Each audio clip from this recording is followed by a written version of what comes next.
નમસ્કાર, આપ જોઈ રહ્યા છો સ્પાર્ક ટુડે ન્યૂઝ। કરજણ ખાતે મકાઈ લઈને આવેલા ખેડૂતો સરકારના રાતોરાત બદલાયના નિર્ણયને લઈને રોષે જોવા મળ્યા। મકાઈ હવે ખાતા દીઠ 15 ક્વિન્ટલ ખરીદી થશે તો બાકીની મકાઈનું શું, જેને લઈને ખેડૂતો ચિંતિત થયા છે।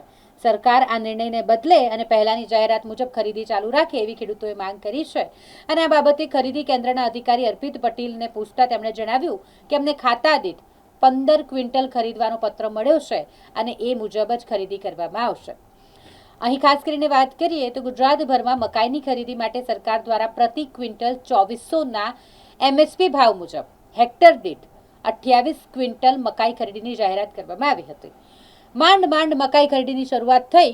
ખેડૂતોએ ઓનલાઈન રજીસ્ટ્રેશન કર્યું। ખેડૂતોને મેસેજ મુજબ મકાઈ આપવા માટે નિર્ધારિત જગ્યાઓ પર જઈ મકાઈ આપી રહ્યા હતા અને તેવામાં કરજણ ખાતે ખેડૂતો નોંધાયેલ મકાઈ લઈ ખરીદી કેન્દ્ર ખાતે જતા તેઓ ચોંકી ઉઠ્યા હતા, કારણ કે રાતોરાત નિયમ બદલાઈ ગયો।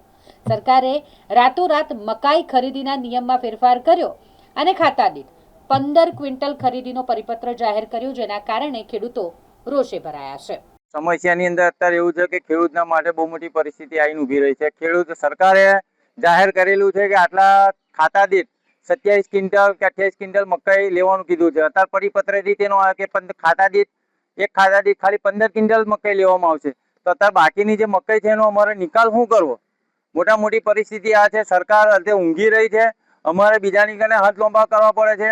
આજે ગુજરાતની અંદર સરકાર એમ કહે છે કે મિલેટનું બધું ઉત્પાદન કરો। આજે ઉત્પાદન કર્યું છે તે ઉત્પાદનની અંદર લોકો લેવા માટે ટેકાના ભાવથી લેવા માટે તૈયાર નહીં, તો અત્યારે અમારા ખેડૂતોને આ માલ ખાલી કઈ કરવો એ મોટી પરિસ્થિતિ ઊભી થઈ છે। તેનો યોગ્ય નિર્ણય લઈ અને એની અમારી પરિસ્થિતિનું નિવારણ કરે। નિલેશ પટેલ।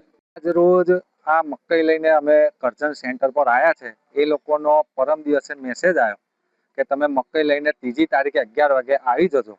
હવે 1 હેક્ટર દીઠ આ લોકો 28 ક્વિન્ટલ ને 11 કિલો લેવાના હતા। હવે ગઈકાલે આ લોકોએ પરિપત્ર એવો બહાર પાડ્યો કે એક ખાતા દીઠ ખાલી 15 ક્વિન્ટલ લેવાના છે। આ બધી મકાઈ અમારી આજે આ બધી હલવાઈ ગઈ છે। આ સરકાર ખાલી જાહેરાત કરે છે ને કોઈ પણ પ્રકારનું લેતા નહીં। ટેકાના ભાવની ખાલી એક મજાક ઉડાવે છે। આજે 1 એપ્રિલની નોંધણી કરેલી છે। મે મહિનો હોય આખો કાઢી નાખ્યો ને જૂન મહિનો બેઠો, વરસાદ આવી ગયો છે। આ લોકોને કોઈ લેવાની કોઈ ઈચ્છા છે નહીં। એક બાજુ ઉલ્લુ જ બનાવે છે। આ ખેડૂતોને કેટલાય દિવસથી ગોલ ફેરવવાનો ધંધો છે। રજૂઆત કરી છે તાકે ઉપરથી પરિપત્ર આવી ગયો છે એટલે અમારું કઈ ચાલે નહીં એવું આ લોકો અમને જણાવે છે।